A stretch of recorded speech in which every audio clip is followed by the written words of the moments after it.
L'amitié, la vraie, n'a ni prix ni limite. Elle pardonne les erreurs, console les larmes et protège même au bord du vide. Mais que se passe-t-il quand la confiance est trahie non par une ennemie, mais par l'homme qu'on aime? Quand l'amour devient poison et que l'amitié doit choisir entre la loyauté et la vérité la plus douloureuse, voici l'histoire de deux âmes liées depuis l'enfance, brisées par la main d'un seul homme et réunies par un acte que personne n'osera jamais raconter à voix haute.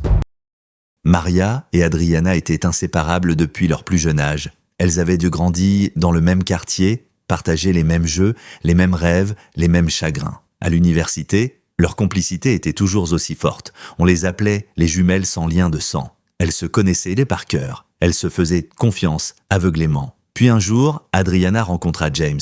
Grand, élégant, mystérieux, il avait ce genre de regard qui trouble, ce genre de voix qui rassure. En quelques semaines, il devint son petit ami. Adriana, émerveillée, présenta James à Maria avec une joie sincère. « Maria, je crois que c'est lui. » Maria sourit, heureuse pour son ami. Mais dès que James croisa le regard de Maria, quelque chose bascula. Il ne vit pas l'ami de sa compagne. Il vit un désir interdit. Dès cet instant, James nourrit un fantasme malsain, couché avec Maria. Il attendait le moment parfait. Il ne forçait rien, mais il préparait tout.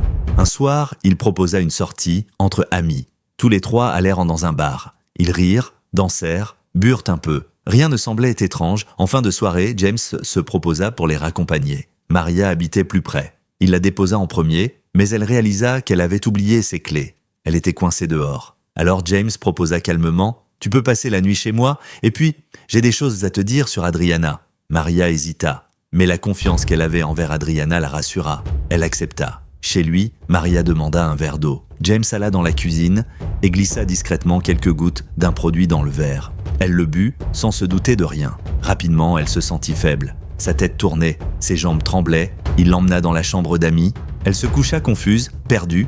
Et puis, James entra. Il la viola, il la frappa. Et lorsqu'elle essaya de parler, il la menaça. « Si tu racontes ça à Adriana, je te tue. » Le lendemain, Maria partit en silence. Elle n'avait plus de mots, plus de force. Elle n'avait que des larmes et une douleur impossible à décrire. Pendant un mois, elle disparut. Elle ne répondit pas aux appels. Elle ne voulait pas parler. Elle voulait oublier. Mais un matin, en regardant le calendrier, elle comprit, elle n'avait pas eu ses règles.